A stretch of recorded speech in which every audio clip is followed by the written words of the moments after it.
So I had 3 reasons why I chose Hertford. My first was that it was very high state school intake, and I thought, where am I likely to get in? Hertford was one of those places. Second, because I heard Hertford had excellent food.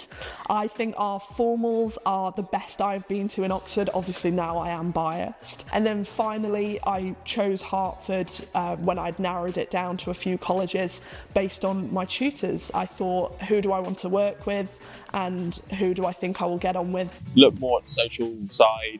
The accommodation location is really important, especially looking at second year and third year accommodation, because there's a lot of colleges which are really fancy and you might think, oh, I'll get to live in this really fancy accommodation, but you do that only in first year, and then they'll send you quite far away for second and third year. Like, that's definitely something to look at. I'd say the social stuff is most important, because most of the classes and the lectures are university centrally organised. But your social life would primarily be, initially at least, in your college. So that's a key part of it, I'd say. There's lots of welfare support, both in Hertford, so we have the college welfare lead, and then also university-wide, we have the university counselling service. So there's always people you can talk to. I'd say it kind of is more important to focus on where you want to live, where you want to go.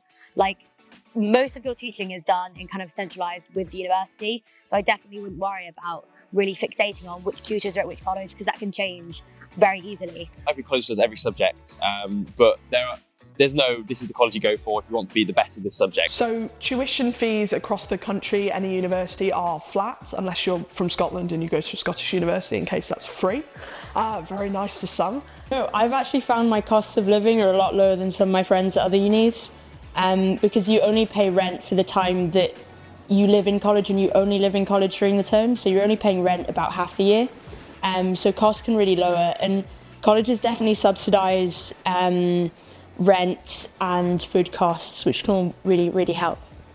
Oxford, I've found, has actually been cheaper than other universities through the scholarships and bursaries that we get provided. I'm on the full Hertford bursary, which subsidises my food and accommodation, which is fantastic.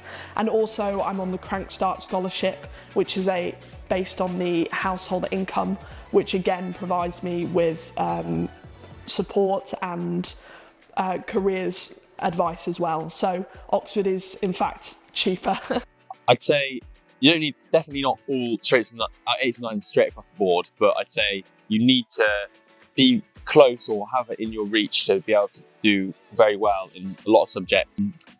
Obviously, your GCs are taken in the context of your school. So if you went to a school that historically has done worse than GCSEs, and you do quite well for your school's history, then that will be taken into account. Statistically, yes, but if you want to apply for a certain subject, don't let it being harder stop you. If you're doing a degree, whether it's 3-4 years, you really want to be doing something you love. Oxford is competitive, and that's great because it makes sure that we try and get the best people who are going to flourish in this environment, but it's definitely worth applying because you might be one of those people even if you don't know it yourself. It's only one of your 5 options, so it's just a great opportunity to apply and see whether it works out. You're definitely not always studying. There are lots of different societies and clubs that you can join, both in college and clubs that are for the whole of the uni. So I do sailing, I do basketball. I'd say in a day, people do study pretty hard in a day because there is a decent amount of work, but in the evenings, people always go out and the college bars always thrive. There's so much time for social stuff if you can manage your time well. It's all about time management. No, and we are trying desperately to combat this stereotype. We are sadly nowhere near the 93% of state schools, but we're trying to get there, and really encouraging state school students to apply is why I do my role as a student ambassador for Hertford. State school students at Oxford are in the majority. It may not feel that in popular culture, but we're here and we're very proud to be here.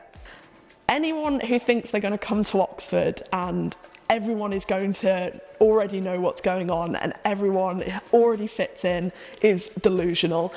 Only a very, very few people actually do come to Oxford and feel instantly at home. most people are feeling out of their depth. It will be the first time they've lived on their own in a new city, in a new place. And so it's not about fitting in, it's about carving out a space for yourself. And I've really found that through college. Hertford being a small, welcoming community, it's very friendly. You can find your little niche in there, and then also through the university, through my sport, and then in my subject law. It's not about fitting in, but rather finding your people, and you can do that